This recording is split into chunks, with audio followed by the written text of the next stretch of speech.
my sins away. Welcome back, niggas, friends, AI, and aliens, to this particular show where we do the thing. I'm starting with the man in the mirror.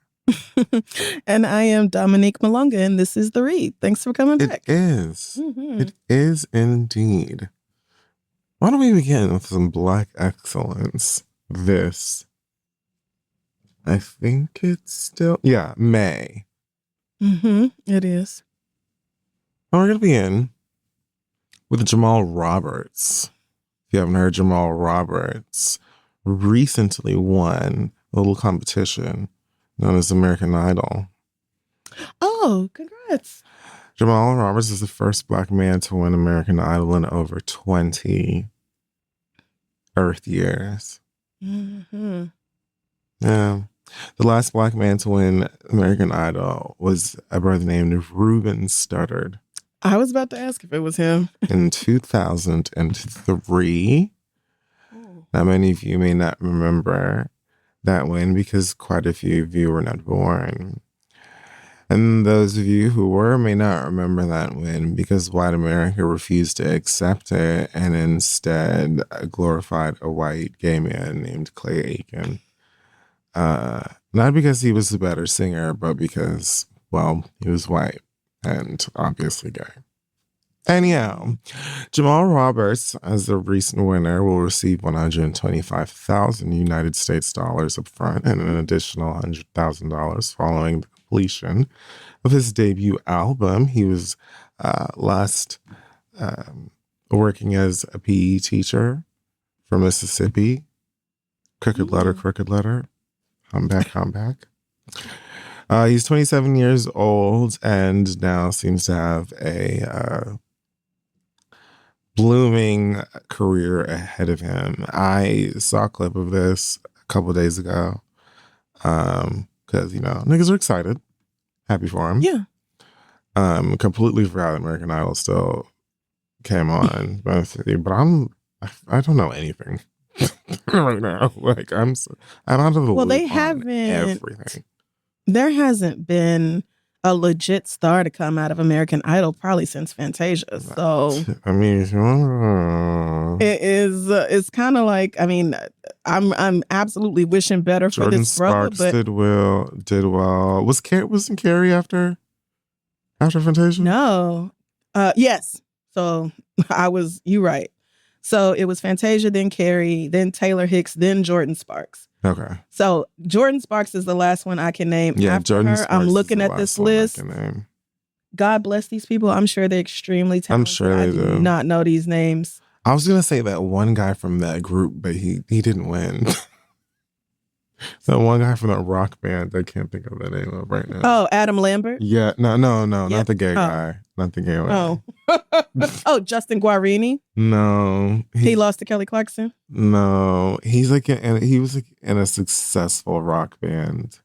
And I feel like the band might be named after him or something. Oh man, that's all I got. Bo Vice? No. No. Well, I don't. I really don't know, but I am wishing much better. Chris Daughtry is something. Chris Daughtry. Yeah, and the band. Oh, he wasn't even the runner-up. Yeah, no, he lost. Okay, I thought you meant he was like second. Go become huge. Yeah. No, definitely. So I'm wishing Fantasia, Daughtry, Carrie Underwood, Kelly Clarkson levels of success. Jordan Sparks for you, Jamal Roberts. Congratulations. Yeah. Also, congrats to a little company known as Capital City Mumbo Sauce. Oh, so good. Oh my God, so good. A Black-owned, saucy condiment company from the DMV. It is officially available in Costco stores around the DMV now.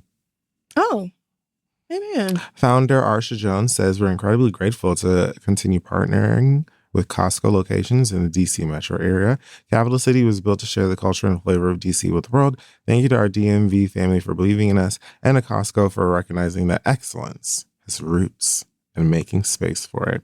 I think it's one of the first Mambo sauce like brands I tried because someone brought it to us at one of our live shows. Mm-hmm. And from then I was like, oh, this will forever and always be delicious. And I think I just started buying them online. Oh, it's so good. Yes, I have the regular and the spicy in my cabinet right there. Yeah, same. I think Capital City, they might be the only brand of mumbo sauce. I'm not sure that anybody else, makes it and sells it commercially. But I don't know. Yeah, because I'm Googling it now and Capital City came right up like, yeah, bitch, don't look nowhere else. So congratulations to them, though. Costco's huge.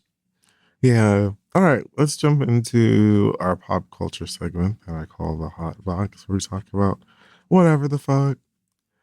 Former superhero Chris Brown, disgraced street vigilante. Chris Brown has been released on a $6.7 million bail. $6.7 million bail. After being arrested on May 5th and charged with causing grievous bodily harm again. Per the conditions of his bail, he will be able to kick his tour off, his breezy bowl. Oh, boy.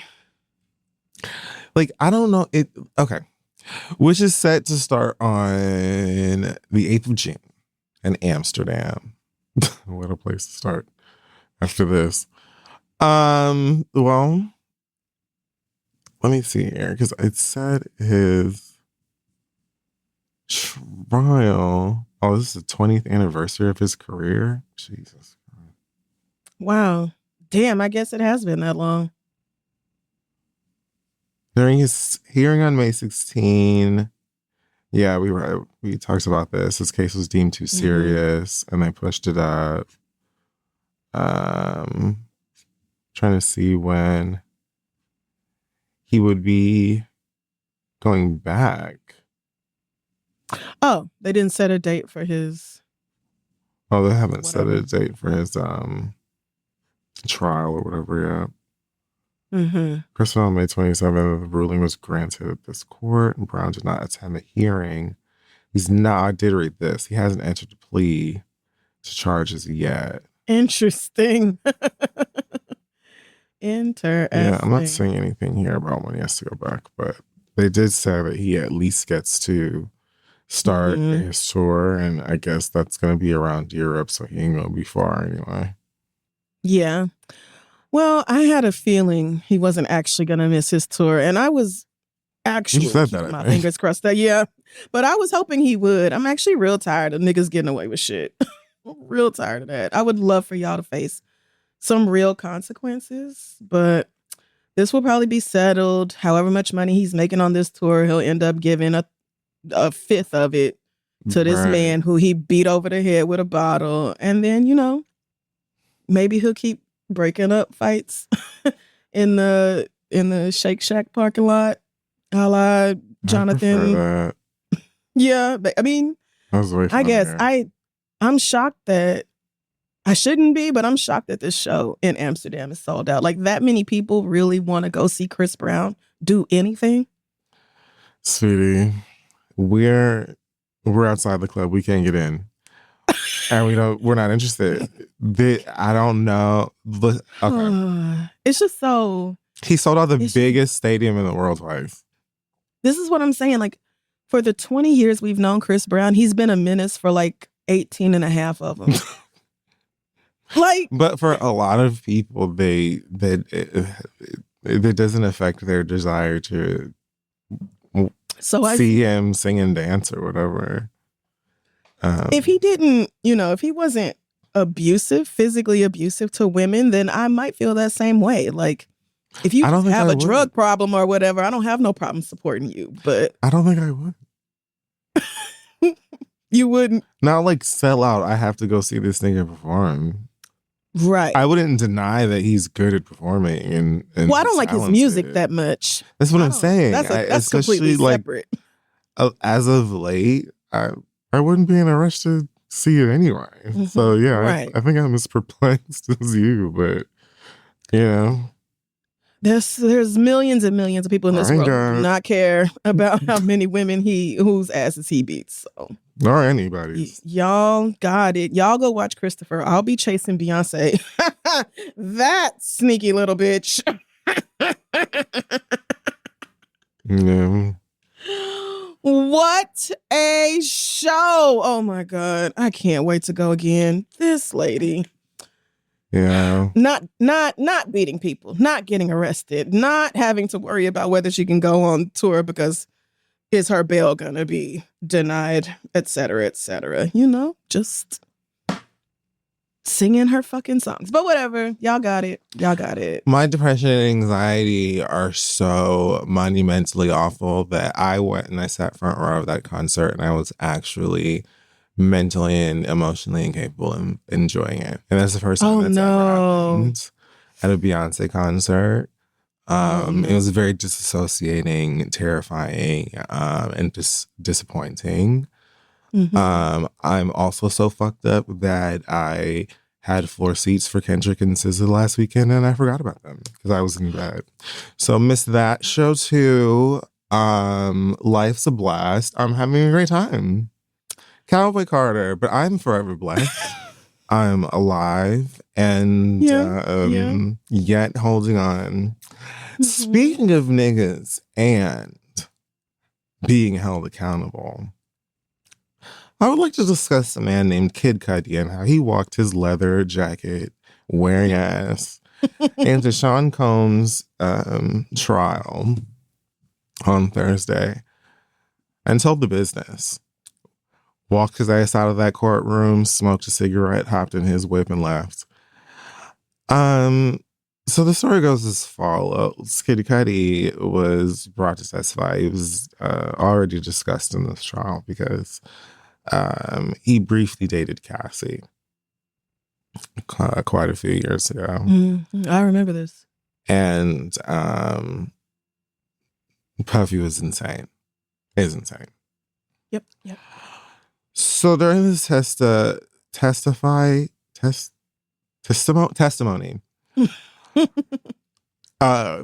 Cudi claims that Puffy broke into his home in 2011 after finding out that he was dating Cassie, right?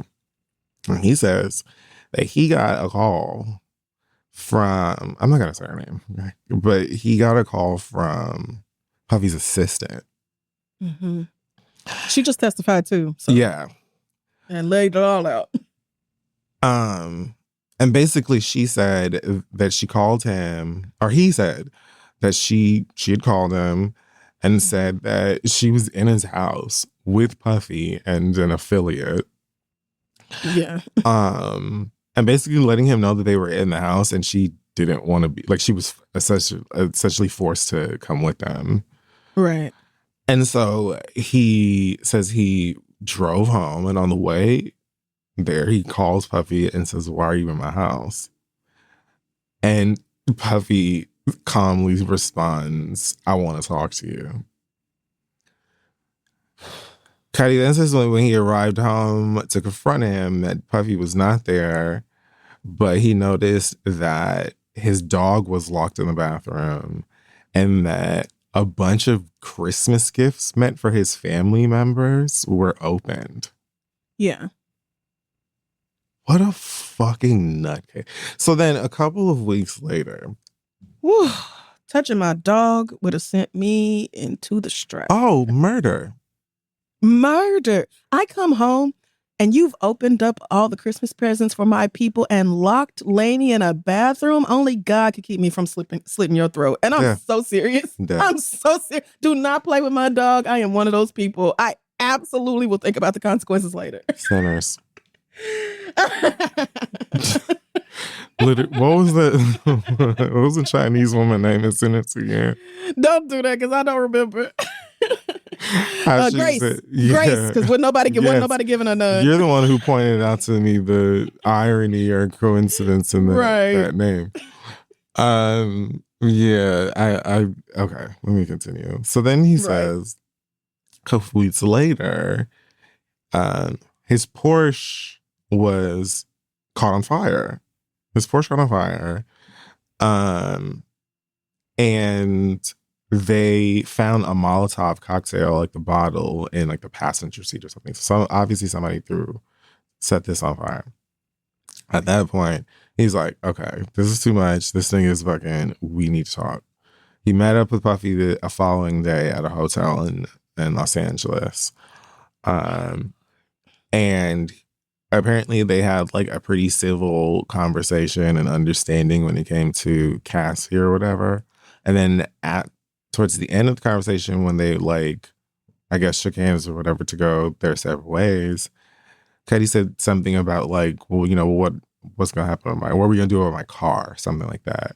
And he says, Diddy coldly looked at him and responded, I don't know what you're talking about. But then many years later, I guess at a party or something, approached him and apologized, quote unquote, for everything.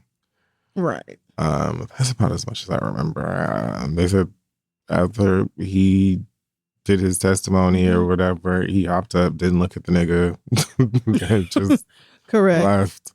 But another thing I found interesting about this is that Brian Steele, who is now representing Puffy, I was gonna say maybe interesting decision, but not really interesting. He's a fucking lawyer for a dirtbag. Like, of course he's gonna say it's he's doing whatever he can. Like, what? Right. But he tried to when he was like cross-examining him or whatever they call it, he asked Cuddy something about Cassie if she was like living a double life. And Cuddy responded yes, essentially because he says that when he first started dating Cassie, he thought that she had broken up with Puffy. But in fact, like, she had a burner phone so she could deal with him, and she hadn't broken things off with him at the time. So the attorney tried to use that as a way of saying, oh, well, Cassie was living a double life then, as a way to try and, I guess, villainize her. Okay, quick, Ryan. Two things.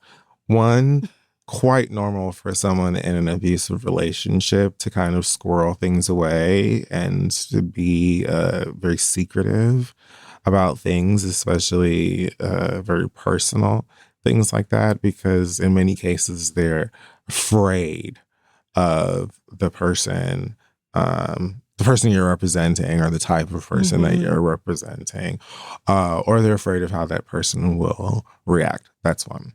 Two, even if this person was living a double life, fucking both these niggas on the same night for 3-4 weeks straight,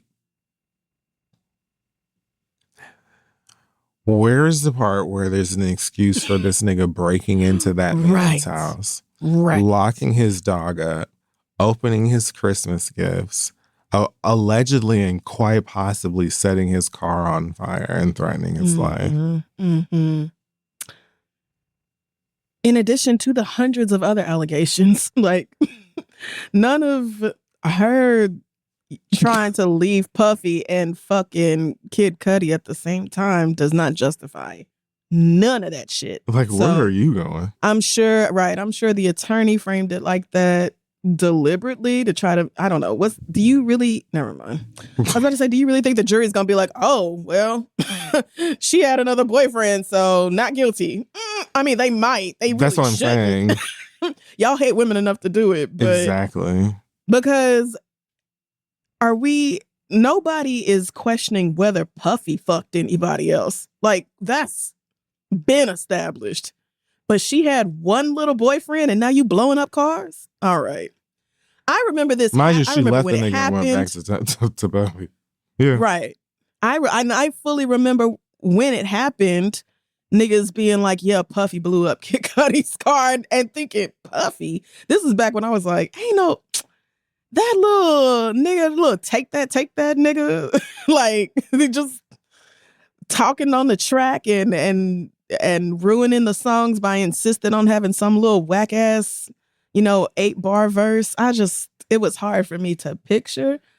But over the past 10, 15 years, things have become a lot more clear.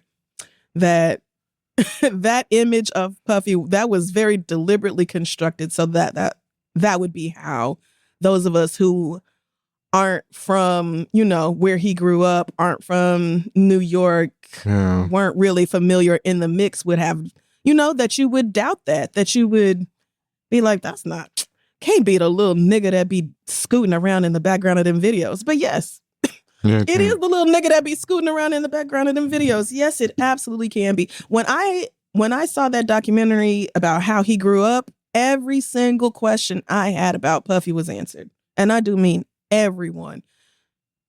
As with all these degrees I got, that's literally, for most of y'all, actually, all I need to hear is the story of your childhood. And everything you do now makes complete sense. So I wasn't, that answered every question for me, but it might explain things. It doesn't excuse them. So this trial can just keep on going. I'm ready to see this nigga found guilty. And then I'm curious to see what kind of punishment he's going to get. Because if Chris Brown has dodged accountability off and on for the past 20 years. Justin Timberlake just had a DUI and is still out here. Justin Bieber, I don't know what the fuck that nigga's doing. Have you heard about Justin Bieber? This nigga. He needs help. I think the people said he is on drugs and probably, but I mean, probably some mental illness and stuff going on there. I think that is probably that nigga's crashing. Well, untreated mental illness and illicit drug abuse equals somebody's going to have to take your phone and your freedom. Yeah. Because you are wild. Anyway, we've seen less powerful, less rich men get away with shit like this over and over and over and over and over. Never really faced. Chris went to jail for like a year or so, maybe. Whenever that was. I forgot he did go to jail. I think it was less than a year. Remember, because he was like a little chunky when he got out. And he lost that weight in like 3 months. Yeah, but I forgot. I just would not. I don't want to see it, but I would not be surprised if he was found guilty and then it was just like, oh well, whatever. Thanks for coming. Probation for the next 15 years and pay restitution and damages in this amount and fines and fees. And, I just don't see Puffy on Rikers. But I am hoping for it. Hoping and praying. I don't know about it. With this God, one, give it to I us. feel like give it's a good chance that he's going down. Because this is Oh, it's bad. It's not even, it's so many crimes. But then it's also like, nigga, who the fuck are you? Like, or who do you think that you are? Yep. The Riddler? Like, yeah, though. Quite literally. These men really feel like if you have money and power, you can do whatever you want to. And that people who choose to be around you, even though you're mistreating them, abusing them or whatever, it's what they get because they just want to be, they just want some of your aura or your money or both or whatever else, clout. Like, they really do believe that. So. And outside of the violence and abuse and so on, just from a grounded and individual, empathetic standpoint, I can't even fathom giving a fuck about a person this much. Like, there's never going to be somebody that I'm like dealing with and I find out that they're at somebody else's house and I go break into it. Like, it's because it's not even like, that's not even caring so much. That's about control, a need for dominance and assertion and to make sure that people feel like they can't leave. They can't say something else. They can't do shit else. Like, that was more of a warning for Cassie, I think, than it actually was for Cuddy. No, that's what I mean. It was more of a, you think you can go off and fuck somebody else? I'll kill any nigga you set eyes on. That's what I mean. I'll never feel that strongly about a nigga ever. I don't think. And then it's not even just like I broke into the house and I'm sitting in the living room chair with one light on, waiting for niggas to walk in the door and see me with a gun in my lap or whatever fucking stupid Tyler Perry third act bullshit. But you're opening Christmas. That actually would not bother me a tenth as much as locking my dog up. And I get it. They probably put the dog in the bathroom because they were like, we're not going to shoot this fucking dog. We're not trying to send that strong of a message. Obviously, that would bother me more too. But like you said, there's the logic in that. There's the logic in that. There is some logic of, the dog is not going to let us just sit here and go through shit. So let's lock it up. But I would be so mad that y'all touched my baby. The Christmas gift to me is like, what I'm tapping at is confusion. Like, what? So you felt like, and I'm gonna open these first. Okay, we can wrap them again. Right, so I'm not even sure what. That's why I'm saying, like, this nigga shouldn't be outside. like outside of like the actual crimes. Like, what the yeah, just to fuck with you. Like they might have just opened the door to the icebox in the freezer just so all his food was spoiled. Brian still need to tell that bitch to plead insanity. That is a much harder plea than y'all think it is. Because it's not giving insanity, it's giving psychopath. I agree. I think there's a 100% chance he's found guilty, bitch. Everybody lining up is saying the same thing. So they're not even just like, oh, like they're not just like run of the mill awful crimes. Oh no, he always takes it a comic book step further. That's like, oh yeah, he has all of these freak offs and like traffics people and stuff, but also he laces the baby oil with ketamine and like forcing y'all to drugging niggas and shit, like pouring candle wax on everything. Like, it's like kidnapping your assistant, torturing her for 5 days because some jewelry came up missing after a party. That's the type of shit you do. It's like, not just did you take it? Oh, I don't believe you.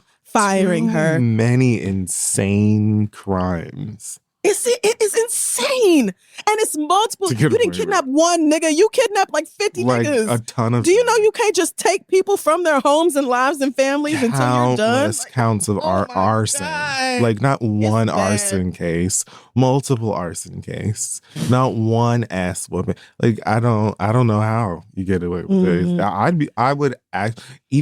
understand everything you're saying about money, power, influence, all of those types of things. And it is a possibility. But I honestly think that I would truly gag if he got away with this. It's too many insane things. It's too. You know what might get him? You know what might do it? The RICO. The RICO might do it. Yeah.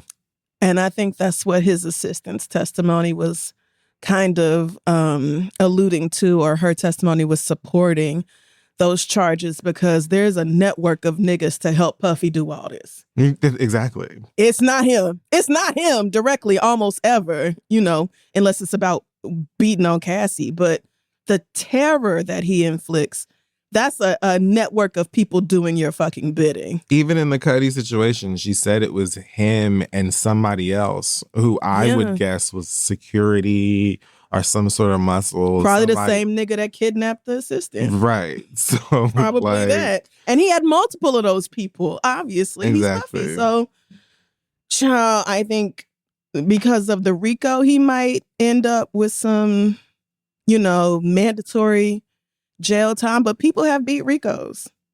Trump beat a RICO. So true. So will see. I'm not holding out a lot of hope. Something about this shit, I'm just like, It gets I so knew it much was worse. gonna be ugly because, again, we laughed about how crazy this man has been for entertainment for a while. So I knew it was gonna be pretty wild. But some of it is like, are y'all for like? Is the like he did this numerous like a lot, and people knew and helped. Like now, or they ignored it or saw ignored it.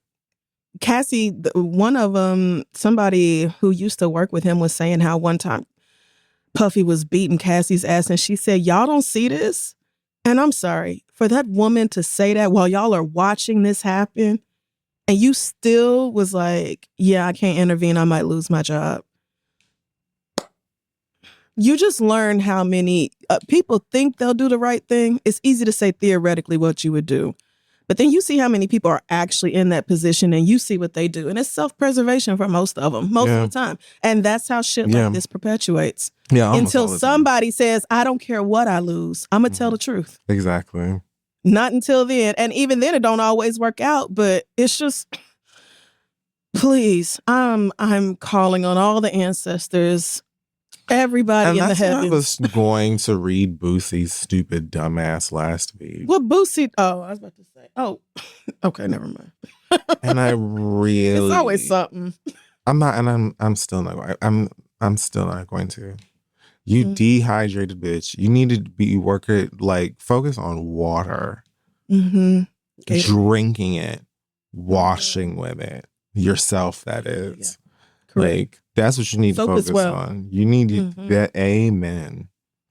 And you know what else? A little visit to the dentist never hurt nobody. Oh my God! If we can talk about floss.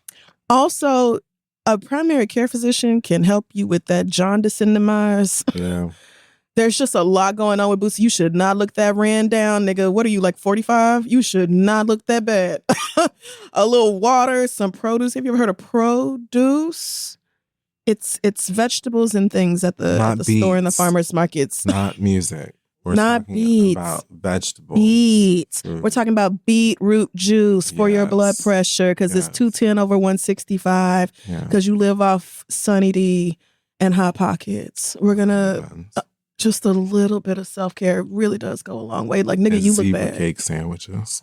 You look real bad. And you so obsessed with gay people. Like, you're just not beating the allegations, bro. With them mouth corners. You're really not. Ugh. Like, okay. That's enough. He's a gremlin. The heroic stabber of Tory Lanez, named Santino Cassio, has spoken out. He on the phone with TMZ. Love that. Love him. Which is delicious. And Santino says that he simply, the stabbing took place because he thought Tory put a price on his head. He was simply acting in self-defense. Oh, period. He said this actually ain't got nothing to do with who? Megan the what? Don't even know who that is. Yeah. Has no political affiliation. He said he heard through the grapevine that Tory put a bounty on him and that was maybe even planning on attacking him. He said shortly after he was passing Tory and he noticed what he thought was a suspicious lump in Tory's pocket. Assuming this to be a weapon, he decided to jump first and period. Get to it. In which he stabbed Tory a number of 14 times, as we discussed. And Santino says, although he stabbed Tory many, many times, he wasn't trying to kill him. Wasn't trying to kill him. No. He's already murdered somebody. Yeah. He knows how to do it. Oh, he's in there for life. He was just making a point. That's what I'm saying. Why would you even try a nigga who was serving a life sentence? He's not getting out. He has nothing to lose. All right. I believe him. I guess. Well, he probably kept it. I almost said free Santino, but I don't mean that. Santino probably a menace to society. They won't. Yeah, and they're not wrong. Santino says he was not Santino says he didn't walk away clean himself. He also suffered a stab wound in his leg, furthering his suspicions, and he felt like it was confirmation that Tori did have a weapon and was attempting to attack him. So Santino says that he wasn't trying to make the news or pick on Tori because he's Tori.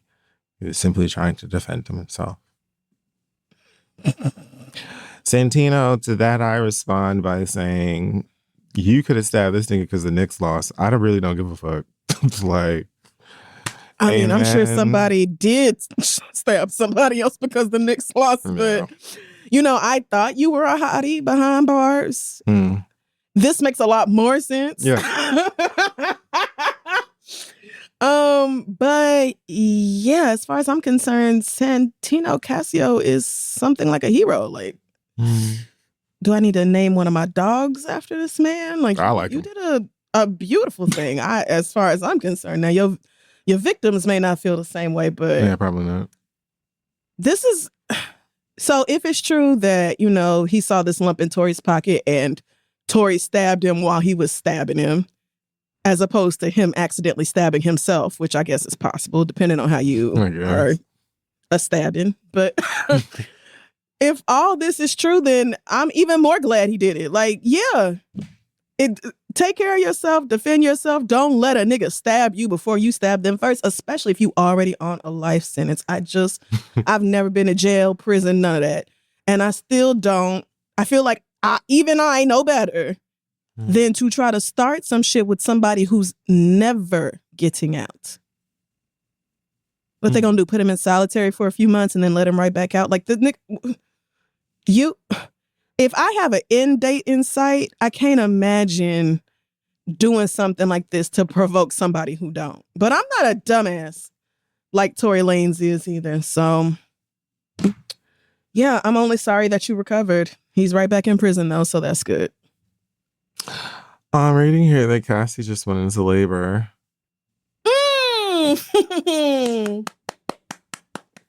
Congratulations. Yay, I'm so happy for that girl. She seems so happy. Good. Yeah, she does. Good luck, girl. Childbirth is crazy.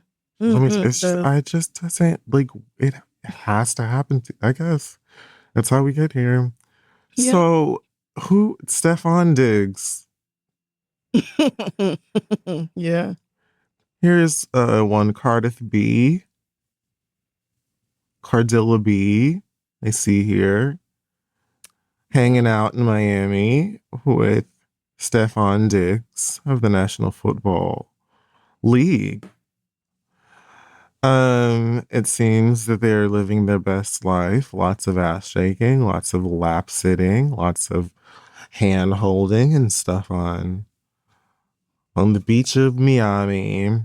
And she looks very happy with her wide receiver boyfriend. Thoughts?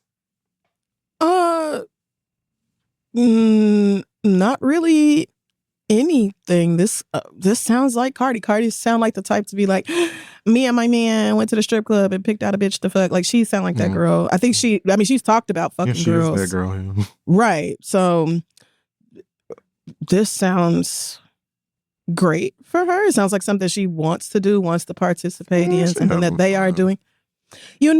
That's the thing. A lot of the times the problem be that y'all lie to women, and you lie to women who are already down to do the ratchet, ghetto, nasty shit y'all want to do. That makes it even more ridiculous. You know, like, it is. I'm willing to bet that Stefan Diggs is being more honest in his communication with Cardi. Maybe not. I don't know either one of them, but a lot of this is really a message for everybody else. You would be surprised at what you can do morally by simply being honest about what it is you want to do. Oh, look at that. I know it's a novel concept for these niggas. They're like, wait, honesty can get me what I want. And if the person I'm talking to doesn't want it, then I can just go find somebody else who does want it. They're like, whoa, whoa, whoa, whoa, whoa. Has science proven these claims? Yes, nigga. Just You know, it's when you lie and deceive and say you're going to be one thing when you have no intention of actually being that thing. That's when y'all get into all this drama and Cardi threatening to leave Offset 88 times over the past, 6 years until she finally did it. That's how we get there. Well, most men are very afraid. It's not an excuse. What? Everything. Oh, well. And we can unpack that, but that's just the longest. That's a long rant. Men are very afraid of being inadequate. Men are very afraid of being powerless. Men are very afraid of being alone, even though they usually create this situation where they die alone because everybody fucking hates them. Men are very bitter of being poor. Men are very afraid of being disrespected. Men are very afraid of being emasculated, not having fun. Dumb shit. Like... And so their coping mechanism often is wildly doing whatever the fuck they want and making excuses for the mess later because they're broken.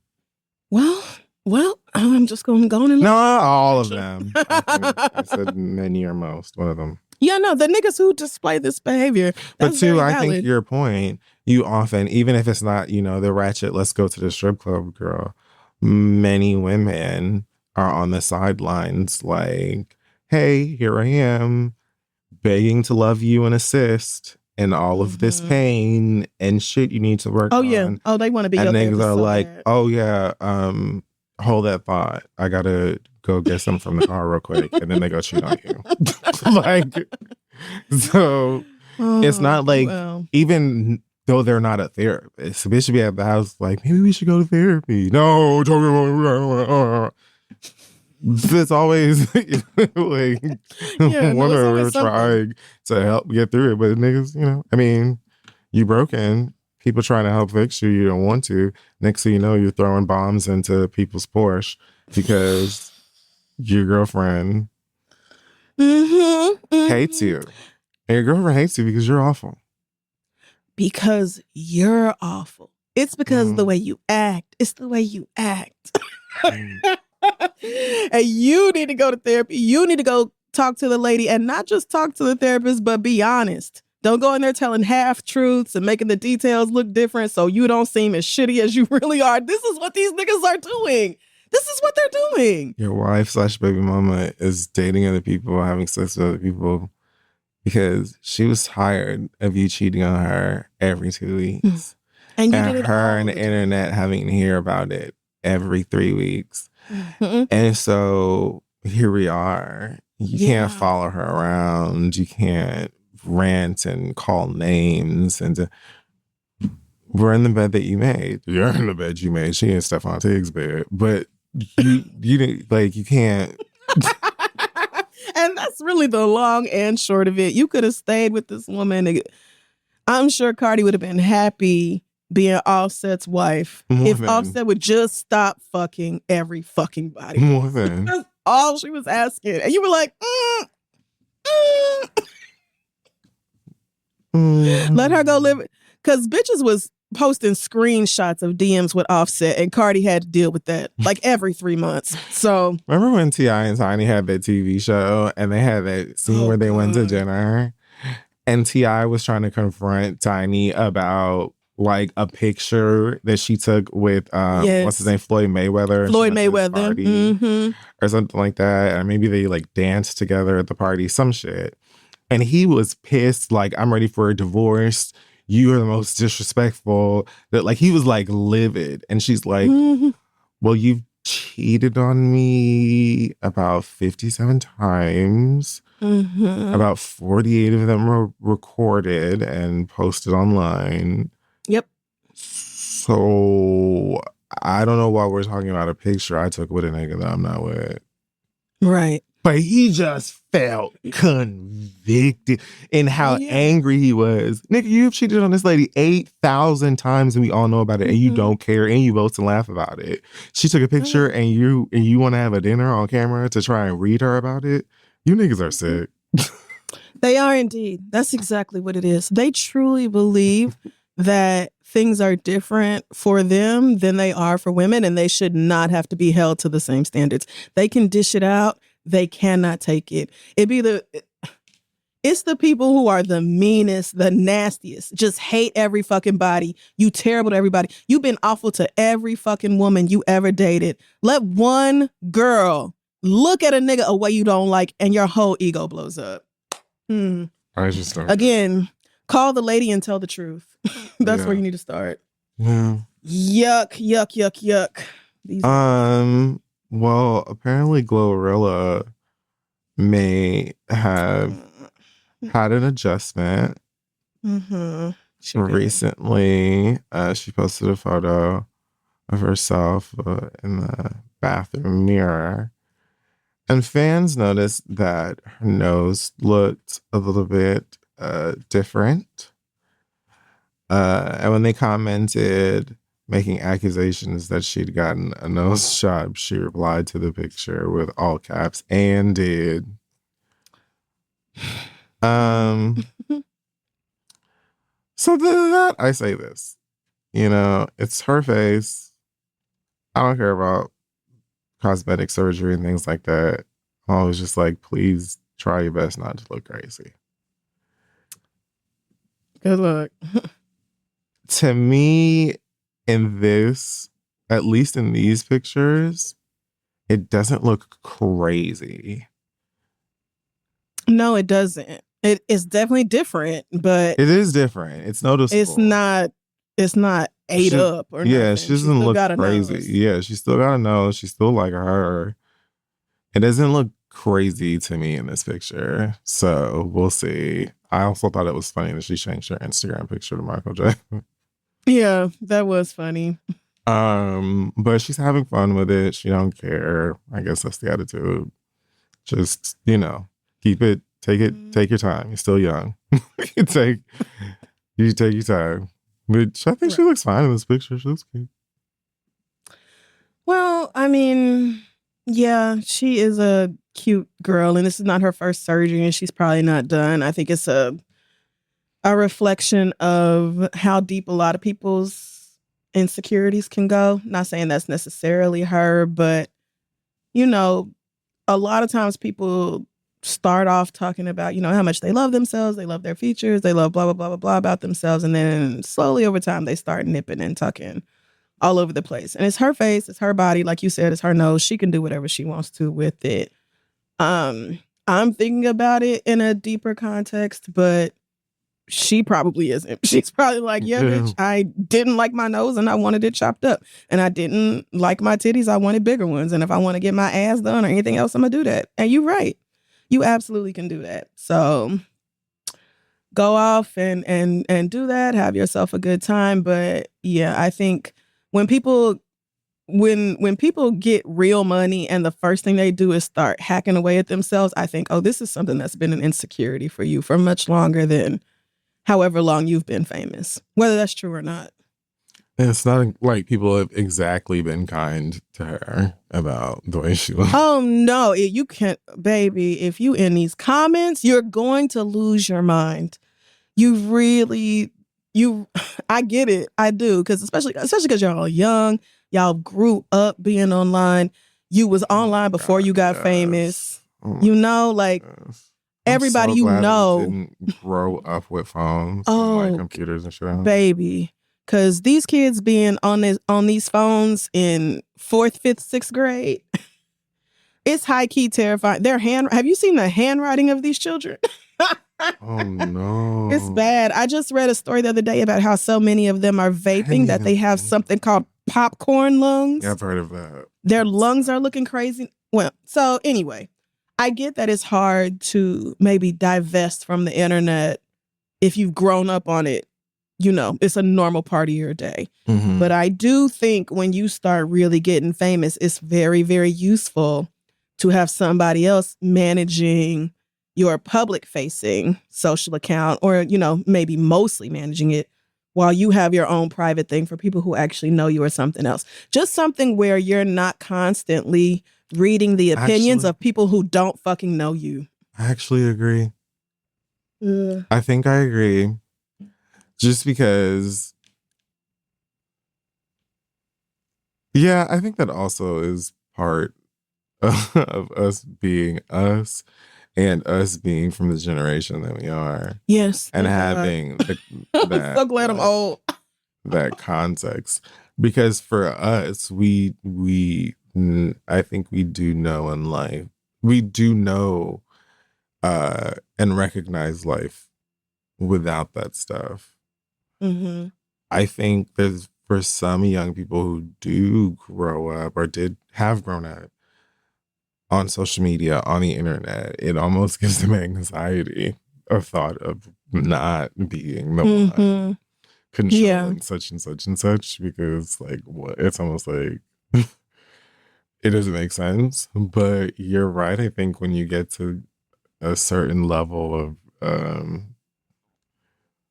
fame or being recognizable or what have you, that it might be best that you have your fence and you have your thing that's managed. Because I'm thinking about like a lot of my fave celebrities, that's kind of what they do. Yeah. That's kind of what because your fans don't treat you like a human being. To them, you're not a regular girl from Memphis, right? She's from Memphis. Yeah. Like you're not just a regular degular bitch. Like they treat you in this way that isn't fully human. Yeah. And a lot of that is positive because you get all this positive attention, love, adoration that other people will never get. Right. But a lot of it is negative, nigga. Yeah. You're going to be subjected to a lot of hateful, rancid opinions about you that are based in nothing at all. And that's a lot to read and internalize about yourself. So it's literally like wearing a floor-length dress because it's Easter, picture with my grandma, happy Easter. And like third caption is show me your butthole, nigger. It's just like you, even when it's like... Or people calling you ugly, putting your picture next to like some cartoon animal or something. Like people constantly making fun of your looks, that will get to you. And those comments have a place to land if there's a part of you that agrees with them or believes them. It's totally different when people say shit about you that you don't agree with. That's much easier to brush away. But when when you're insecure about your nose and niggas are making fun of your nose, and you easily got the money for a nose job, it's like, yeah, I'm going to wrap up this tour and go get a goddamn nose job. Because I'm tired of y'all talking about me. But that's the thing. There will always be something else. There will always be something. That's why the message keeps going back to self-love, self-validation, self-reassurance, self-esteem, self-worth. Because other people will always convince you that something's wrong with you. And that's the other reason why I was saying, like, slow down. Like, you're young. Like, you're a kid. Just because your face is fine. Your face was fine. She's such a cute girl. You're so pretty and cute. And more than that, talented. Like, no shade. Yeah, most of the time when I'm experiencing Glorilla, I don't see you. Because most of the time I'm listening to your music. I'm just listening, But when I do, I'm pleased. Like, I don't have, you know what I mean?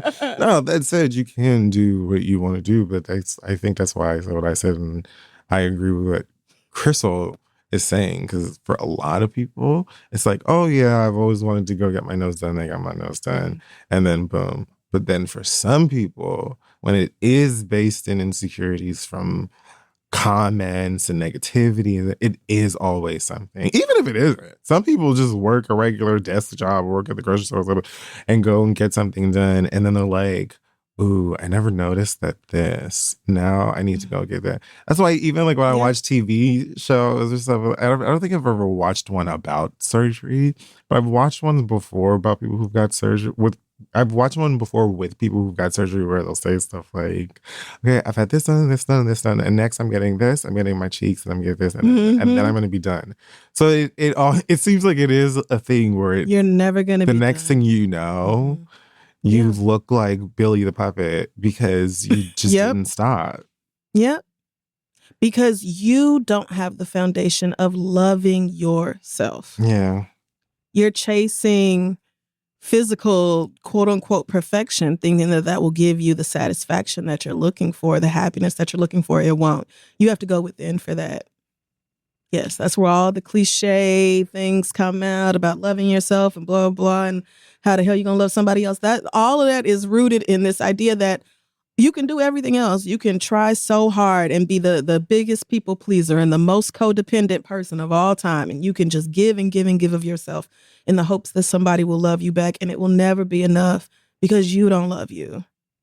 Now, that might be too deep for Glorilla. That might not be her story, but it's a lot of people's story. And I pray it's not, because I don't want her to keep chopping away at herself. But I know me saying, girl, you're so cute. What? Cute little body. Don't let these niggas make you feel bad. It's like, okay, Amy. Like, yeah, you my Amy. Right. Of course you think I'm cute.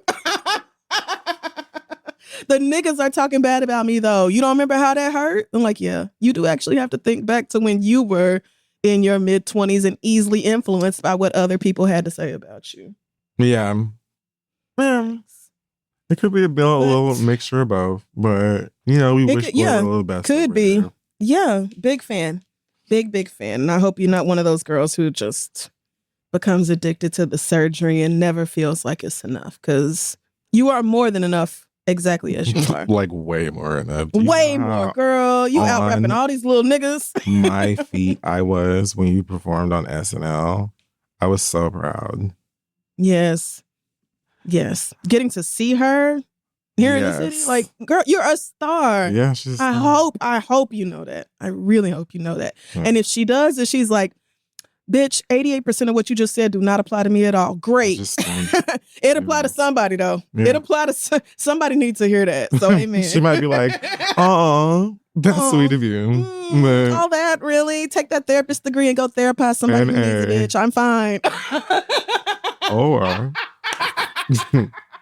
Or something resonated. You said, Maybe it is fuck these niggas. You making me think about something. You making me thinking about something. You making me think, I say. Last but not least, Peter Thomas going to prison. If you would, oh yeah, they got him big time, baby. For what? Tax fraud. Paying his employees. Oh, taxes. No, he was. Not bury that. No, 1,000% that. So he was accused of stealing $2.5 million of payroll taxes from his employees. So that's why it's considered tax fraud. And so now he's going to jail. I can't remember for how long. I think maybe a little over a year or something. It don't matter. But he posted this, this picture outside the Bureau of Prison. What a nigga. In Miami, it is this long ass caption of like, just go read it. Oh my God. All my people told me not to post this. The law is the law. If you wait, the first thing I must say to all new business owners, please pay that withholding tax. Yes. The law is the law. Yeah, girl. It's very much just like, don't be me. This is accountability. This is what accountability looks like. I'm gonna. And you knew that you deliberately went around the law so that you didn't have to pay it. Like, you. That man literally posted a thing after intentionally breaking a law and goes, "Hey guys, quick advice. Just in case you thought it was cool, don't break the law. Don't do that. You shouldn't." Because it's not even please pay that withholding tax. It's don't go stealing from your employees' payroll taxes in order to, don't go lying and conniving in order to not pay that. You want to have a legitimate business. First of all, you're bad for opening a restaurant lounge type of thing. Restaurants famously difficult to turn a profit. Famously a business venture that fails. He opened like 4. So, like, girl, at some point, when are you going to understand maybe a bar, like just a bar, like with tenders and bottles in the back and cut up limes and shit? Like, maybe that's all you need to have. Maybe you don't need to worry about serving food other than peanuts and pretzels on the bar. Like, and that Tom and Joyner bar and grill ass shit that he had in Miami off the Oh yes, I remember that. I know that rent had to be astronomical. There's no way. Mm-hmm. There's no way that they were able to afford that. That rent alone had to be stupid because of its location. High rent is supposed to mean high profit. You know, people go to South Beach or whatever, you know, you're not getting $20 for an entree. Like, it's supposed to be you can justify spending or charging more money for your food or whatever, like, because people are expecting a certain experience by being in this high dollar area of town. But it's still famously difficult to make restaurants work. So even who kept giving you money to do this? Yes, even good ones struggle. What you think Keith Lee been doing? What you think Keith Lee been doing? Literally, Keith Lee goes around saving restaurants that are good, but it's just hard because people have a million options of where to eat, and it's always cheaper to eat the fuck at home. So Peter Thomas is too old to be like, oh yeah, y'all, heads up. Right. And you knew better to be posting this stupid ass. Like, girl. All my people told me not to post this, that I'm crazy if I do. I'm not crazy, just real as fuck. You can be both. Meet in the middle. It's all night. You. For my 4 beautiful grandsons, in my life. This life ain't easy, but we're resilient and your granddaddy is a king. Oh, gross. You see these niggas? And these comments, I'm so proud of you, Peter. Accountability is where true change begins. Prison will build you, my brother. Prison Stay strong, big bro. Love you, Peter. You'll get through this and have a testimony in the end. Oh, black people. Well, he had a testimony at the beginning. Oh. That's why he's going to jail. Okay. Well, I'm not crying. God bless you. I mean, no, you fully knew what you were doing. Did it to yourself. Well, that's it for the Hot Box this week. Let's take a break. Hey guys, we're back and it's time for your letters. Yes, it is. Send your questions to asktheread@gmail.com. We may read them aloud on the show. Our first letter this week comes from Shannon, who says, hey, Crystal and Kid Fury. I'm a 28-year-old woman living in Atlanta. My husband and I have a couple friend, Vernon and Kay. We've been cool with them for about 4 years. My husband met them by working at the same job, and we were in similar stages of life, with us having a newborn and them expecting a child 7 months later. We hung out together as friends and with the kids fairly often.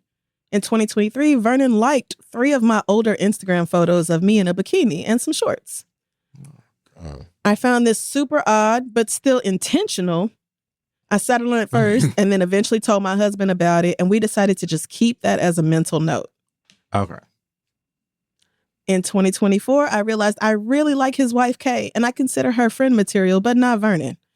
He has a very contrarian personality, and he wants to debate about topics he don't know shit about. I hate that. So many niggas. Many niggas. Hate that. Oh my God. It isn't a debate if only one of us knows what we're talking about. It isn't. That isn't. At that point, I'm educating. Right. It's a lesson. And you're not listening. Oh, God. Okay. Vernon was on some pro-Trump shit in my house, even though he also said he wasn't even planning on voting in the 2024 election. He was saying shit just to argue. This is not my idea of a good time, and I even brought it up to my therapist because I felt conflicted because I'm trying to grow our village. But fast forward to today, child, do not fuck with Vernon at all. What'd he do, girl? She about to tell us. He started a clothing brand, also known as a raggedy ass line of t-shirts. Oh, God. And he was not fulfilling orders to our mutual friends who knew him personally, to the point where one of them had to file a chargeback with his bank to get his $100 after 6 months of waiting for a t-shirt or a refund. What? Vernon quit his job to start this quote unquote brand. Quit his job. Okay. What? To sell Vernon quit his job to sell these t-shirts while Kay juggles a remote job and their toddler every weekday. Since the blow up with him not fulfilling the t-shirt order, he's been a topic of discussion at my husband's job because obviously a lot of people there know Vernon. He used to work there. I have learned so much about this fuck nigga. Turns out he hasn't fulfilled orders for a lot of people, and he's sending dick pics to his homeboys' girlfriends. What? Now, when my husband told me this, I told my husband that I don't know enough about the rules and boundaries that Vernon and Kay have in their marriage to bring this up to Kay, since she and I have never chatted about our relationships or our partners. Fair, but when I think about fair, yeah. But when I think about how much Kay has carried in their relationship, it's starting to bother me more and more. Especially because last holiday season, they traveled to Kay's family and Vernon asked her dad for Kay's hand in marriage. Okay, so they're not married. They're just okay. in a relationship with a toddler. Oh, so she can escape. At this point, I feel like Kay is basically a single mom in a relationship, which I hate because now their toddler is missing milestones because Kay is juggling so much. It's one thing for Vernon to be liking thirst traps on Instagram, but sending dick pics is so foul and clearly a violation. And the homeboys that Vernon has backstabbed are ready to beat this nigga's ass whenever and wherever they see him. I mean, that's that. That makes sense. I want Kay to know, and I think she deserves to, but I don't know how to tell her. I don't have proof of anything, and I'm already not super in her business like that. I'm thinking of telling Vernon that he has to tell Kay or else I'll do it. I'm also thinking of reaching out to her best friend to check the temperature because maybe she's on to Vernon or maybe they're non-monogamous, although I do think that's a reach. If you were me, how would y'all reveal this info to Kay? Should I be honest with my husband about now feeling like I should tell her? Is reaching out to her best friend too messy? I can't get proof or screenshots without my husband knowing, and he doesn't even have proof. Do you think all of this is pointless without proof? Thanks so much, Shannon, president of the Fuck Vernon Club. I know that's right.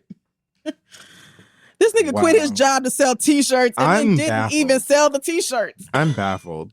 Like, and then you asked my daddy if you could marry me? No. You being the type of nigga who is like, well, actually, she stepped on glass and then try to argue with me that, or like the earth is flat. Or like if you the actually, contrary and shit. Yeah. Which. Yeah. Sure. It was Kelsey. They changed that story a million times. More than like Family Matters. Like, oh my God. Anyway, yeah, he would have lost me. What was the K? The girlfriend is K. K is the one dealing with Vernon. I would have been out if I was K. Once I discovered that this nigga liked to argue about shit he has no information on. For real. And no desire or intent to receive information on. But everything that followed just made it where the Trump support, but I'm actually not going to vote. Just to be argumentative. Sending dick pics. I highly doubt that Vernon and Kay have any sort of an agreement in their relationship that permits that type of behavior. If the boyfriends of these women all want to whoop this nigga's ass, I don't know why you would. I doubt it. Also, a nigga who would quit his job to go and sell t-shirts and then not even sell the t-shirts, I feel like he might be a liar. And calling it a clothing line. Nigga, this is Cafe Press t-shirts. What? This is not. Like, are you serious? Christ Jesus. So, okay, a couple of things. No, not a couple, just one. I would stay out of this. Oh, I would not. I would want to. I would stay out of it. I don't, because like my thing is I wouldn't reach out to her friend first because I feel like that is messy. I wouldn't go to Vernon first because fuck that nigga, I don't like him. Correct. And I don't feel like that would be productive. The proof part, I don't know how relevant. Like, I don't know if you need to have a manila folder or, you know, some sort of, you know, meet out behind a Target at night and trade evidence. Like, I don't think that you could probably tell her that this is going on and that'd be enough. Just like what I kind of, this is insane. Unless you know, I was just about to say that. Unless you know something about Kay that would make you feel like she's incredibly what's the word, like naive or yeah. You don't want to accept something. In denial? Yeah, it was like she's in denial or something. Then that might be tricky. Otherwise, proof the nigga sell t-shirts. Like I feel like if he quit his job to sell t-shirts. So I feel like if you tell her this in this economy, I don't know how much evidence or proof you're gonna need for her to believe you. That said, I understand why that is kind of something that's making you think twice, especially you saying your man don't have evidence either. So yeah, I feel like my main instinct would be to just stay out of it because it ain't my business and I don't have to pull my hair out over another woman's nigga. And then the gag is if I go and tell you that this nigga ain't shit and all the reasons that he ain't shit and then you stay with him and we stay right by you and now things are awkward, what do I do? However, if I am gonna say something, I would either just say directly, hey, I don't remember if she gave her man a name, but Shannon. Oh, her own. No, she didn't. Okay. No. Oh, you know, my man been, you know, at work and such and such hearing about because what is he saying that people are ready to put hands and feet on old boy? That might be enough reason for you to be like, oh, seems that Vernon has an op or two. Yeah. Op or two out in these streets. They were saying they wanted to fight him and like really great. Fight him for what? I'm not saying. He was sending photos to their girlfriends and stuff like that. Photos? What kind of photos? Well, you know, what kind of photos? Oh, no, girl, that's what Patrick said. Shannon, what kind of photos? That kind. Girl, what kind you think I'm talking about, girl? What kind you think? Those kind, the kind next to a Febreze bottle, the kind next to that remote. The remote. Those kind.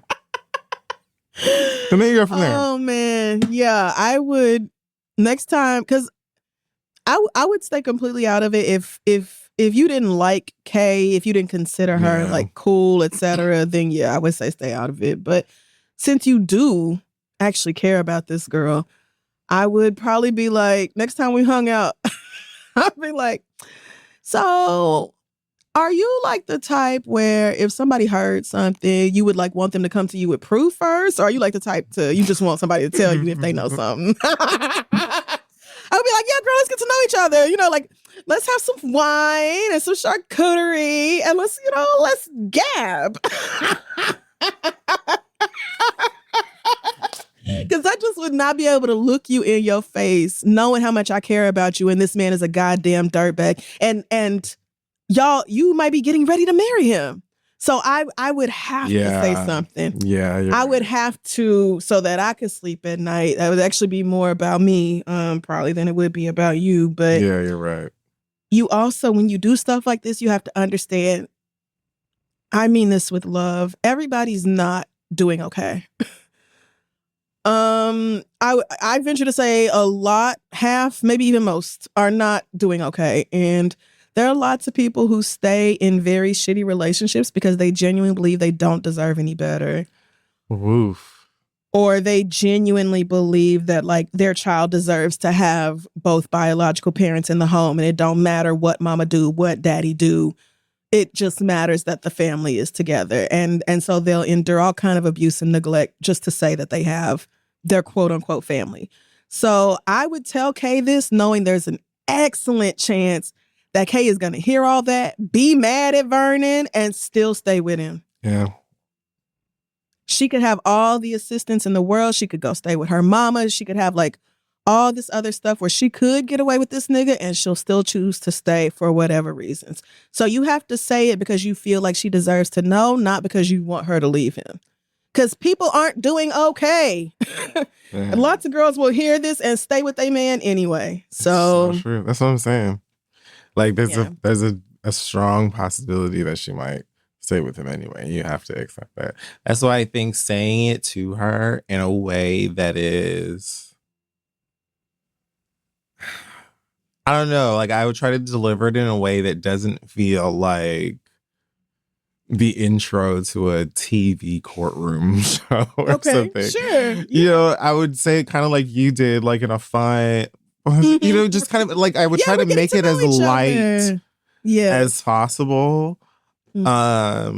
So it doesn't feel like I'm bringing you this bad news, even if it does take a turn where it becomes emotional or she becomes sad. And you can be prepared for that thing, but also be prepared for the fact that through all of that, whatever, she might still have Vernon right on her arm, really might. With a box full of unprinted T-shirts that ain't going nowhere.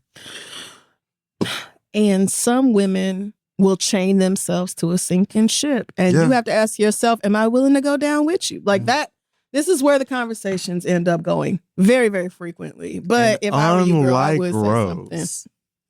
All right. Would have left off of the piece of wood so that nigga could stay alive and they could freeze to death in the ocean. Shannon, I just don't understand. I'm gonna wish you the best. You should be killing them all. You should be murdering them all.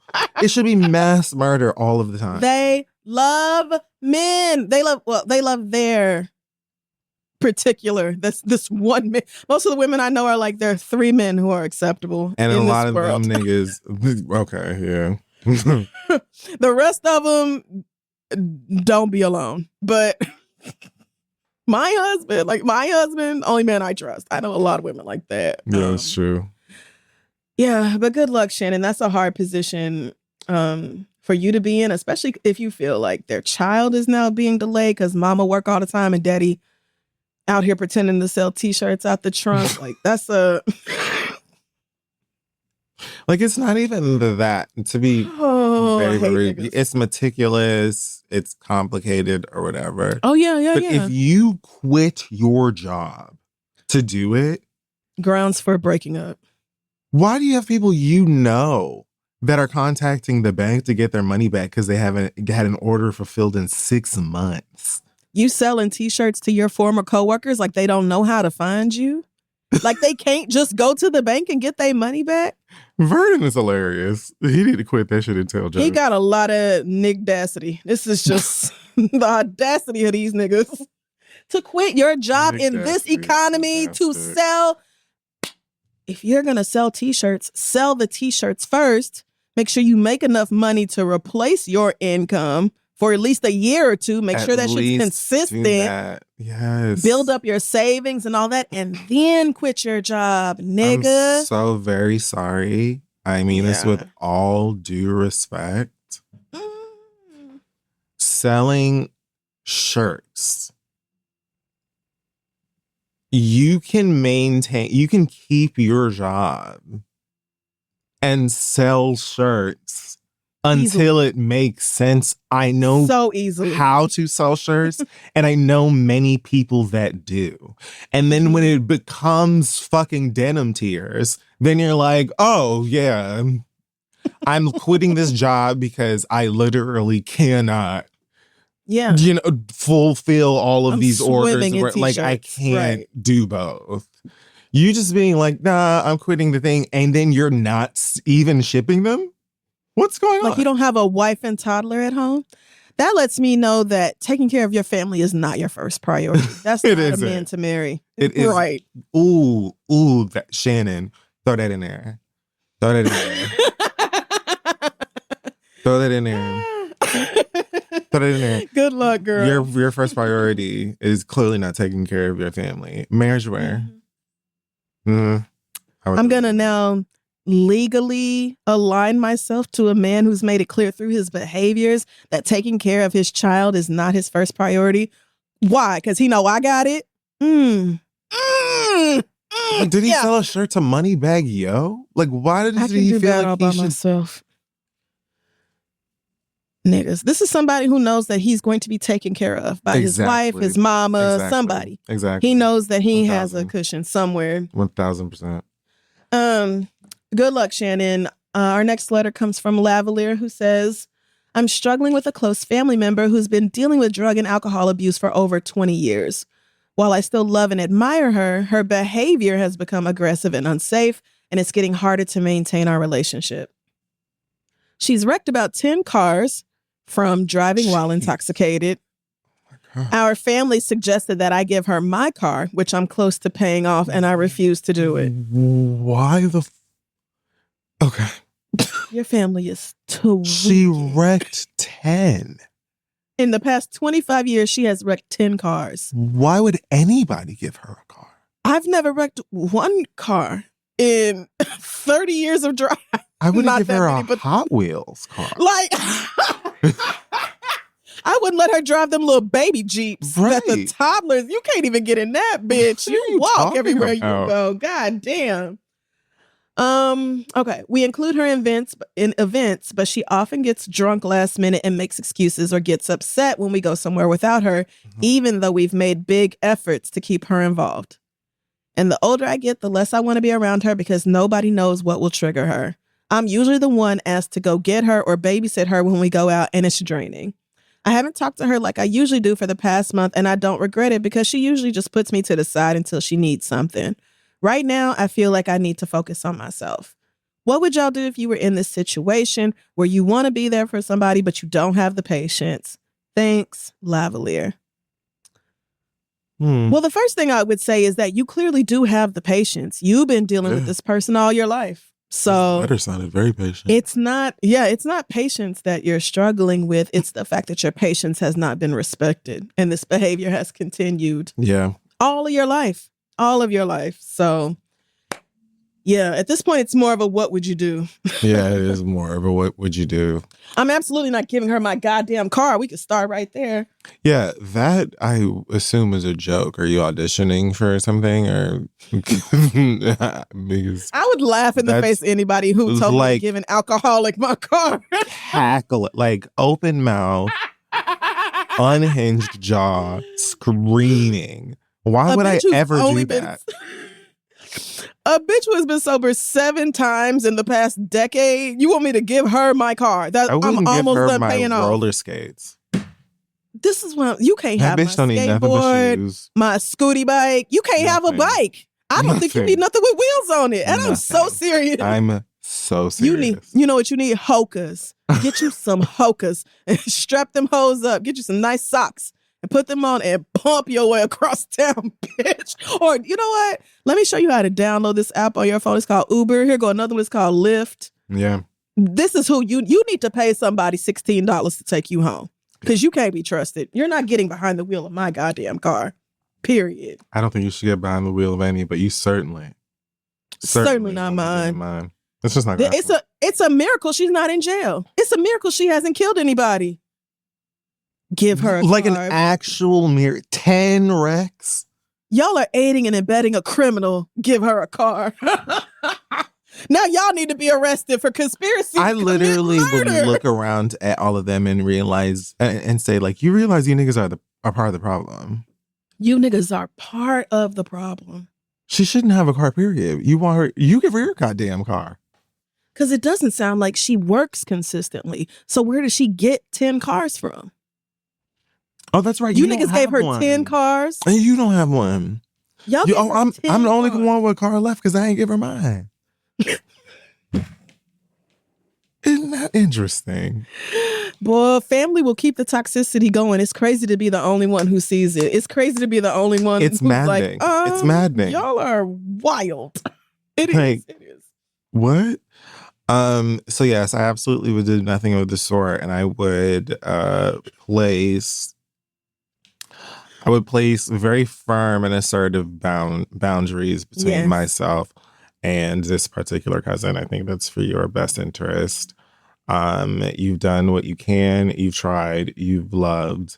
Ultimately, you have to take care of yourself and your own safety, and that should be respected. And honestly, when you're dealing with someone who has addiction issues like this, and you aren't a healthcare provider, there's only so much that you can do. Correct. And it sounds like you've done all that you can do. So don't maneuver with guilt, fear, or anxiety when it comes to preserving and maintaining those boundaries, because you deserve them. You don't deserve to be hurt by someone who, it seems, has no intention of doing any better, because no one is requiring her to do better. Maybe if you are an example of someone who, in the family at least, who is sick of her shit, and shows it by not lending anything, not communicating anything, and not attending anything. Maybe something can spur a change in this individual. But even if it doesn't, that ain't your goddamn problem, because you have your own life to live, and you should not feel bad for living it. It's yours. You did what you can. And the only person who can help her with her issues regarding alcohol and drugs or what have you are people who are doctors. And she has to get that help. You can't hit her over the head with a club and drag her down there. And even if you did, you can't guarantee she'll stay. That's not how that works. So just ask everybody who's ever had court-ordered therapy or been mandated into treatment. 99% of the time, they're going to go right back to whatever the fuck they were doing, because it wasn't their choice to really go through the treatment and engage in the healing in the first place. So you cannot arm her into that and expect to see long-lasting results. It has to be something she wants for herself. And it's hard to want that for yourself when you're surrounded by enablers who make you feel like you don't really have that big of a problem. Right. That's how you burn through 10 cars. Jeez. So yeah, definitely you're going to need strong boundaries, and not just with her, but with the rest of your family, because they sound like a fucking mess too. On car 2 or 3, I would have been like, y'all niggas don't see this? What the fuck is going on? She wrecked 7 more. And they were like, you should let her borrow your car. Are you niggas on in another 25 planet? years? You know, in 25 years, most people have 1, maybe 2 cars. 10, bitch. Girl, you got a goddamn dealership over there. No, bitch. I'm not giving you my car, and anybody who got something to say about it can come talk to me directly, and I'll tell you a stupid bitch to your face. Yeah. Why I'm gonna give a bitch who don't know how to stay sober keys to a vehicle? So I can be an accomplice to vehicular homicide? It's a matter of time. Why don't I also give Michael Myers a knife? Why don't we just invite the Klan in when they knock on the door? Why don't we just let them in? So no, these events where nobody knows what will trigger her, and then your family asks you to go get her. You see she wilding out, go babysit her. This is the boundaries. The answer is no. I'm coming to hang out and have a good time. It's somebody else's turn to take care of that drunk high bitch. Y'all knew she was a drunk high bitch when you invited her. Yeah. I'm not going to be her designated caretaker every time we go some goddamn where. We finna pull names out of our hat or something, bitch. But it's not finna just be me. And I'm going to hold your hand when I say this. Loved one, family member. Even if I wanted to be the caregiver to a bitch, and I don't. And I do not. I don't. I don't. I do not. I don't. But if that was the dizzy ass case, I still wouldn't even be able to properly give her care because I don't do that. She needs healthcare. So why is it that when we talk about that now, niggas have reservations, we have questions. We talk about medication, we have reservations. We talk about therapy. Niggas don't want to go to the doctor, but you want me to give my car to the addict that has blasted 10 of them into outer space. Yeah, and we'll just keep praying for her. Stop talking to me. I'm about to go make my plate. Don't say nothing else to me. Stop talking to me. Because even if I could be a fucking psychiatrist. You're my family member. I cannot treat you. You're my friend. I cannot treat you. I can be the mental health care expert. You're not my client. I have had to say this to family members who are like, oh, I don't need a therapist. I can talk to you and be completely serious. Ha ha, hee, hell, nigga. No, you cannot. No, because I'm not going to talk to you. I will go out of my way to not talk to you like a therapist so that you understand that that's not what the fuck this is. You need professional help. I am your cousin, your niece, your auntie, whatever. I'm not fucking doing that. Yeah. If I'm the only bitch in this family that's gonna hold you to it, then somebody gotta do what I got. Are you strong enough to stand alone? Because it's hard to do. It's hard to do, especially when you up against your whole fucking family. I get it, but I'm so serious when I say this. It is a matter of time before this loved one seriously hurts or kills somebody else or herself. Truthfully. And watch the fingers get to pointing when that happens. Yeah. So I would continue to not talk to her. You said you haven't talked to her like you usually do for the past month. Keep doing that. If she asks, you can say, hey, I feel like this situation isn't healthy. I'm constantly being asked to sacrifice myself. I always have been. And I'm frankly tired of it. You keep doing the same shit over and over. I don't want to be around it. We all going out. Again, it's boundaries. Because if you don't have boundaries, you will get burned out. You will get over it. Resentment will grow and fester. You have to have rules for how you engage with this person because this close family member is sick. They're dealing with substance abuse issues. And so they will take everything that you let them take. Yeah. And it doesn't have to be malicious. It doesn't have to be intentionally manipulative or anything like that. It's an illness. You don't have to know that. Yeah, but it is an illness. And so they need so much. You might not even know what she needs. Mm-hmm. She probably don't even know what she needs. Yeah. But she knows she needs. And so whoever's willing to let her drain that out of them, you will be drained. She's not going to stop because she's not capable of doing that. You have to be able to put the stops in place. Yes. That is what boundaries are. Because otherwise, you're going to end up depleted, empty, exhausted, out of empathy. And now you like, I don't give a fuck what happened to her. Let her die. Let him throw her in the goddamn prison for all I care. Like, that's how you get to that point. You don't want to get to that point. You don't want to end up there. So true. So, girl, put yourself first. But honestly, the bigger problem might be the family members who are enabling this. Yeah, they really might be your bigger. Because it's one thing for you to be okay with it, bitch. To encourage me to give my almost paid off car.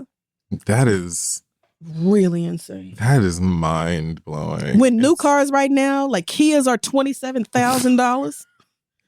This is not 2008 when you could get a brand new Kia for $8,000. Right. You want me to go? Bitch, if you don't get out, you can't even get a used car for less than $10,000 no more. Get on my fucking face. Oh, okay. Yeah, I think I agree with Crystal. Yeah. And putting that space or choosing yourself, putting yourself first is actually going to be more helpful to your cousin than you think. Mm-hmm. It is. Yes, it is. Or whatever, because it's actually what she needs. Yes. What she's used she's used to people enabling her, being codependent, allowing her to get away with everything. Mm-hmm. You being the only bitch who was like, actually, the way you're acting is unacceptable. That's not how that works. And I'm not going to tolerate it. Yeah. You'd be shocked at the kind of impact that might have. But still, hold strong to you because it's clear that nobody else in your family is going to put you first. And honestly, we're adults. The harsh truth is that nobody is supposed to put you first. You're not a child. And that is a luxury, a privilege afforded to children. Some of them. Children were supposed to be afforded to children. Because a lot of y'all have kids and like, I'm still first. No, bitch. Yeah. You're literally supposed to sacrifice your immediate wants or needs or whatever in order to care for your offspring. You're supposed to do that, Vernon. Not quit your goddamn job to sell T-shirts in Piedmont. Okay. Vernon tried it. He really did. I'm not over that. But yes, as adults, we are supposed to put ourselves first. It doesn't mean that we don't care for others. It actually means the opposite. When we prioritize our self-care, when we really value and invest in our own happiness, health, growth, etc., we are able to be much better friends, partners, citizens, humans. So, yeah. Girl, don't let these people wear you out. I'm sure. Yes, indeed. Good luck, babes. Let us know how it goes. That's going to wrap up our letters this week. Again, if you have a question for us, send it to asktheread@gmail.com. We'll be right back.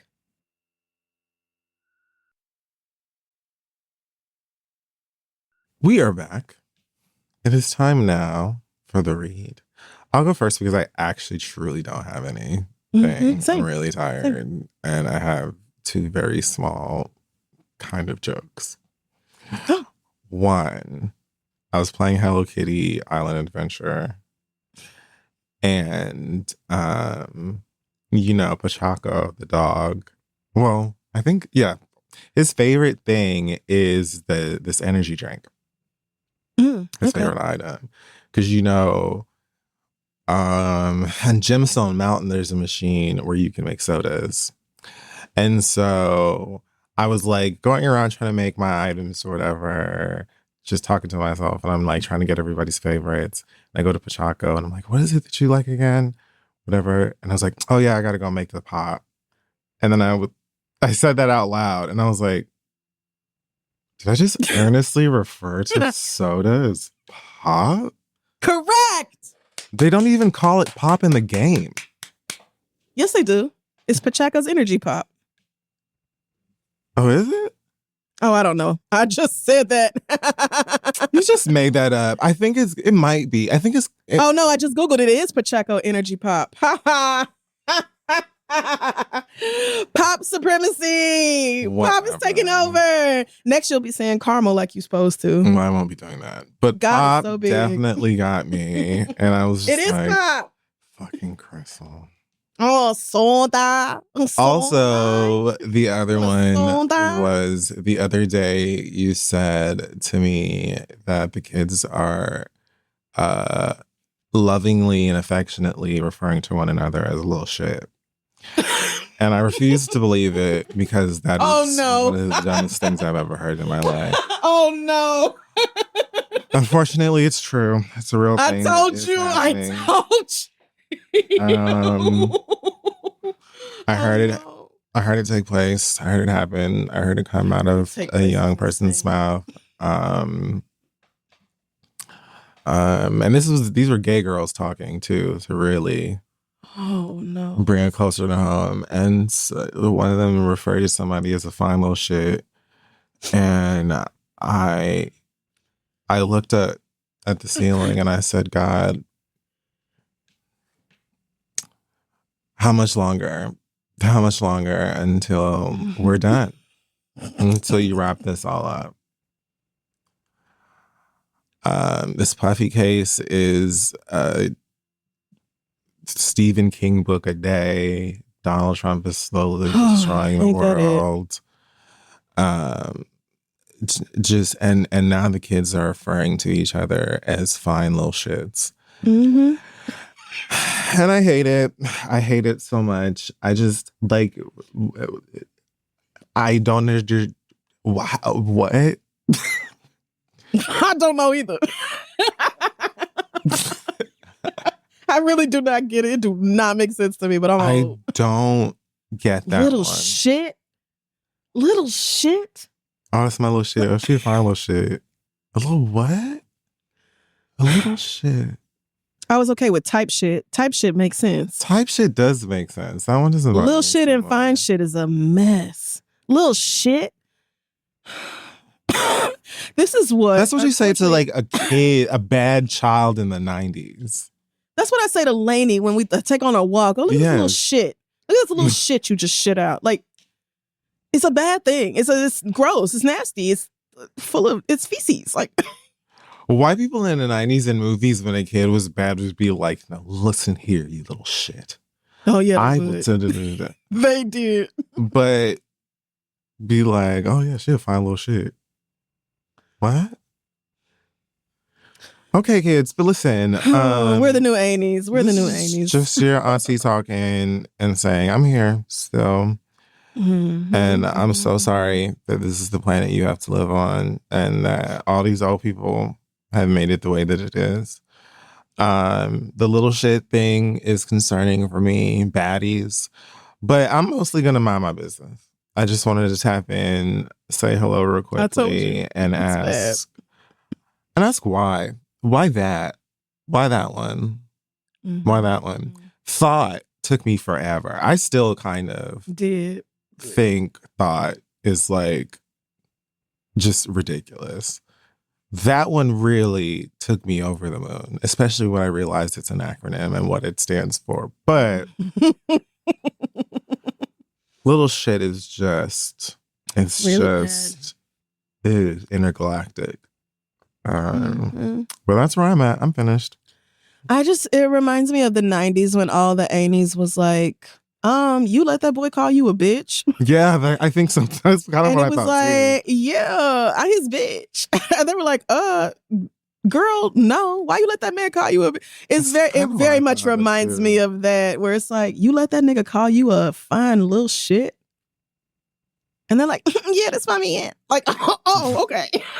As an Aenie, I'm perturbed. I kind of thought the same thing, to be honest. But then I remember when, not even with niggas, but when me and my friends in high school would call each other bitch. Yeah, me too. The older girls being like, y'all call each other, like, that's my, oh, hey, bitch, this is that bitch. I'm like, yeah, it's a term of endearment for us. We don't take it the way y'all take it. Yeah. So the children have decided that fine little feces is a compliment. That's theirs, yeah. And I'm like, okay. And I'm letting all the people born in 2005 have that. I'm not like y'all. Yeah. You have to be 20 years old. Like, I had my day. Yeah, I had mine. It's over. And it was fun. Okay. It was a blast. When you were coming out your mama's vaginal canal, I was in the club. So I had a great time. Great time. Yeah. This was before we was beating faces, before like you went in your in your business casual. They were I was in the club. I was in the club in platform heels and a pencil skirt and a blazer. Like, I heard the original Freak Leak. Did heard it in the club and turned up when I heard my name. So we are not the same. You can go ahead and have a little shit. That's not my generation. I'm not part of that. That's fine. And that's fine. Millennials got enough problems. I was just like, no, there's no way. She's just saying something. I fucking no. Why would I even do that? And it landed right in my face. And I was right in front of you. I can't believe this. What? All right, young folks. It's what they're doing, and y'all got it. Okay. I too have two quick things. First, a man by the name of Nick Clegg, who is a former UK Deputy Prime Minister, former Facebook executive. He is now president of this fucking, what is the name of this business that he runs?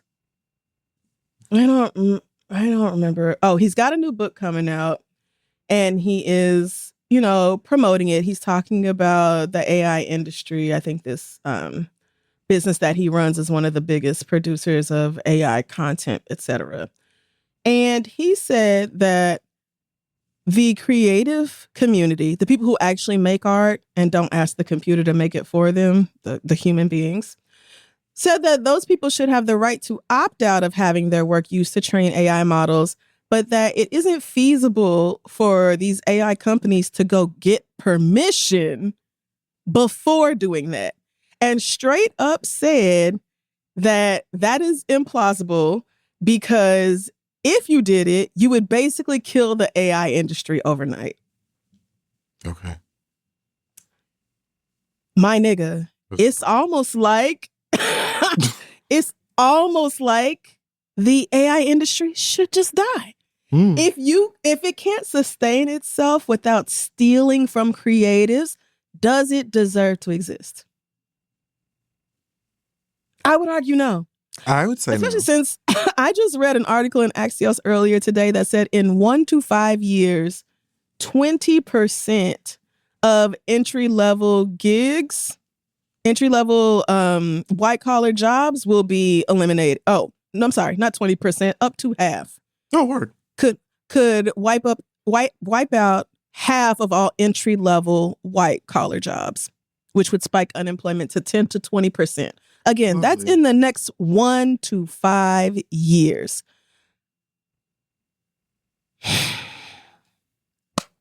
If your business model is not sustainable without stealing, then I think maybe you just shouldn't be in business. Well, when you're part of a long line of inbred people who have made most of their power, money, and influence off of theft of bodies, autonomy, labor, money. Yeah, I guess you'd be like, hey, what's the problem with AI stealing? Makes me money. Mm-hmm. Yeah, it's almost like y'all don't understand that money isn't more important than people, and never. A handful of you at the top may be getting richer and richer. But if unemployment gets to 20% in the UK or the US, etc., do you understand these civilizations can just collapse? Like you're already squeezing the hell out of the bottom 30%. You always have been. Things are much worse, tighter now, even though the president of the United States campaigned on the idea that prices would be lower and things would be cheaper if he got into office. And the exact opposite has happened. Stupid. There's already that. And now you're coming after the middle class or aspiring middle class, even if you're not doing it intentionally. This idea that entry-level white-collar jobs, the jobs that people get fresh out of undergrad. Yeah. There's a such thing as being too greedy, wanting too much. If you already have 6 yachts parked somewhere, I think you can afford to go ahead and pay your employees a living wage. You have enough. I can't take it, Crystal. Y'all really think y'all can squeeze the fuck out of the entire population in the name of getting richer? Bitch, what is that gonna matter when people are hungry and rioting in the streets? What the fuck difference is it gonna make then? And airbrushing images with you in a noose all across the city, bitch. ChatGPT put Russell Wilson in a Patriots hat and then put him in a pool of lava with dicks swimming in it. Like this is what y'all are burning up the planet to do. This is what y'all are doing. Perhaps the industry should just die. AI should be like, hey, Chat GPT, is it Valentine's or Valentine's? Chat GPT will get that wrong. Actually, that's the gag.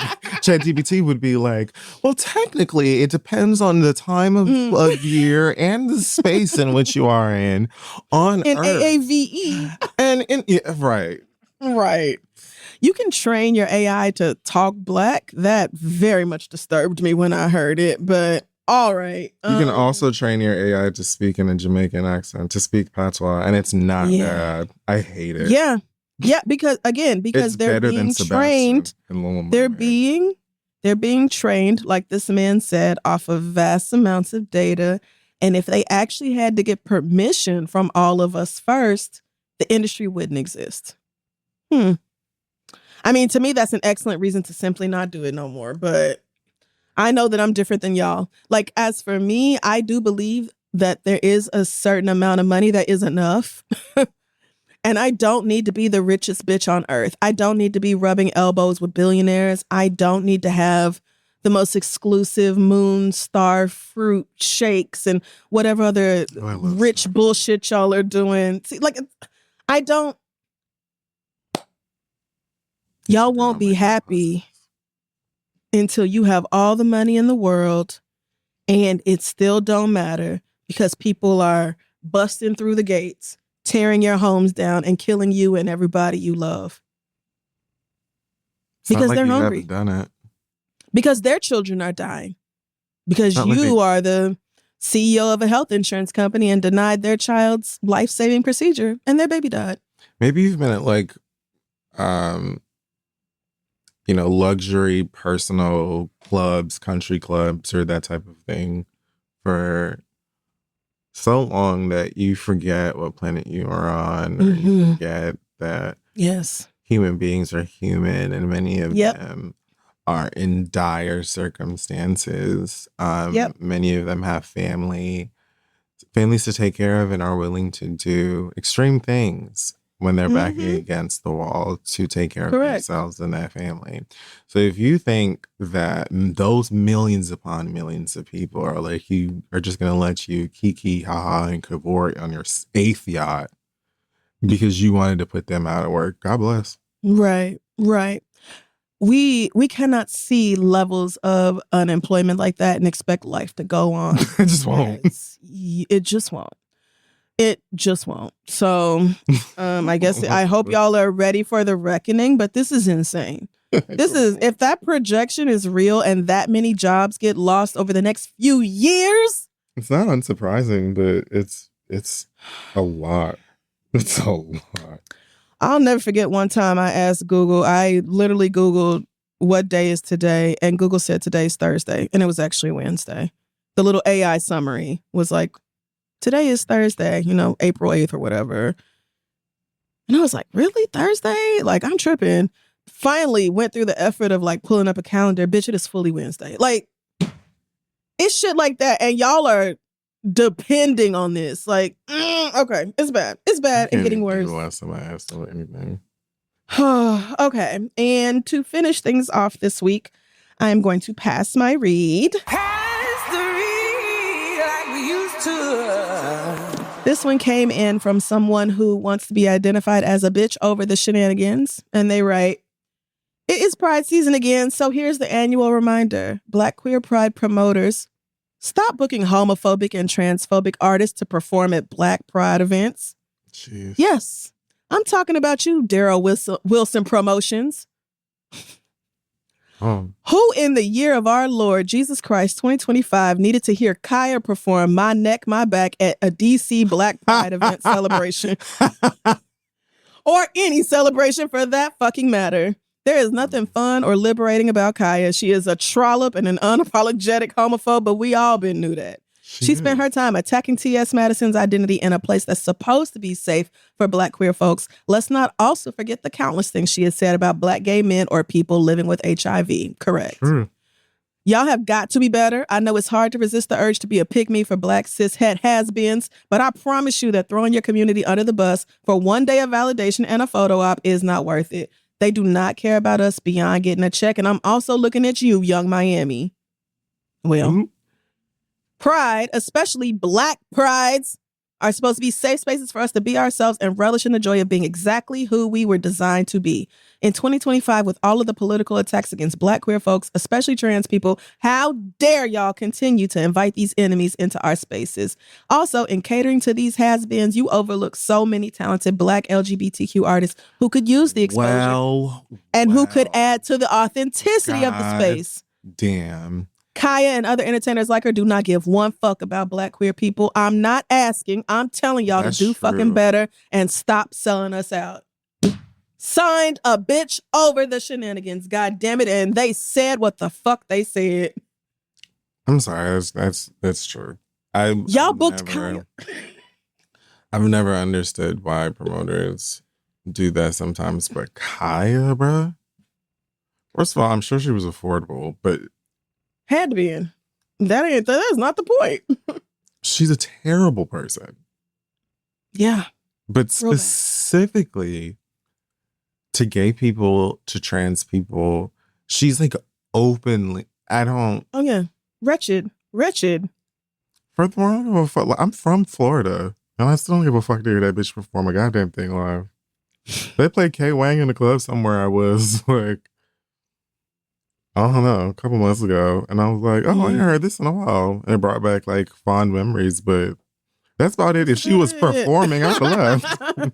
Right. Because I don't support this bitch. I'm booing. We all finna be uncomfortable because I don't like this. Why the fuck would you book a transphobic bitch to perform at Black Pride? Why are you even here? We know why she's here. She's here for the check. Why did you niggas invite her? Why did you niggas invite her? Why is she? Who even thought Kaya's the bitch to come entertain the girls this June? What a horrible idea. My thing too is that, like, for me, Pride doesn't have to have celebrity guest performances at all. Like, it doesn't have to have. I don't need it. OJ Heads performing. Oh, we're gonna bring out Sierra. Oh, we're gonna bring out Megan Thee Stallion. Like, all that shit is cool for sure. But to me, it's never been necessary, and it feels like sometimes, and because it happens so frequently, it's almost like they have to find somebody. And so sometimes you book guests that fall flat, or worse, shouldn't be booked at all because they're homophobic or they're transphobic.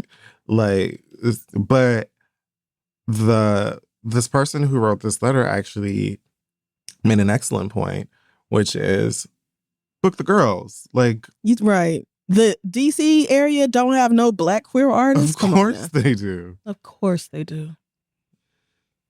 And if you need a headliner so bad, you need a favor. What, bitch? If you don't call Deborah Cox and get the fuck on, like, right? If you don't bring Deborah Cox out here to do all her gay mixes, was Tamia busy or like this evil bitch? This you picked the worst bitches. She's really something. Yeah, fuck out of here, man. She was so bitter that it took T.S. Madison and a trans woman specifically to get her little blog ass, fake ass, whack ass, flop ass voice heard. Because we did not care. So bitter that woman outshone you all the time, that she helped rein you in, that she helped you gain some sort of business acumen when it came to being an actual personality, that she then went on to go and do things on her own while still being a part of your show and not being shady about it. You were so bent out of shape about the fact that this trans woman was way more sick than you, way more talented than you, funnier than you, prettier than you, and now far, far, far more successful than you. And you can see. You can. You should. Because you will forever be an angry, broke, rotten mouth bitch who can't go back to where she from because don't nobody like you there.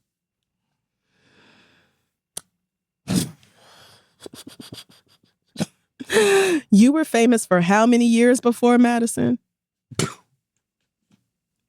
And this girl just came right in, being herself, being smarter than you, more resourceful than you, probably a better hustler than you, simply wanting it more than you do. And outshone you and moved on to bigger and better things, and you crashed out.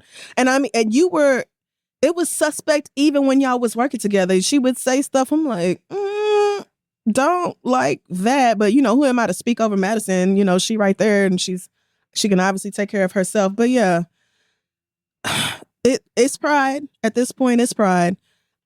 Stop booking people who hate us to come entertain us. Because when I tell you I won't be there, I will not be there. At least I would rather you book Black gay people I've never heard of. 1 billion %.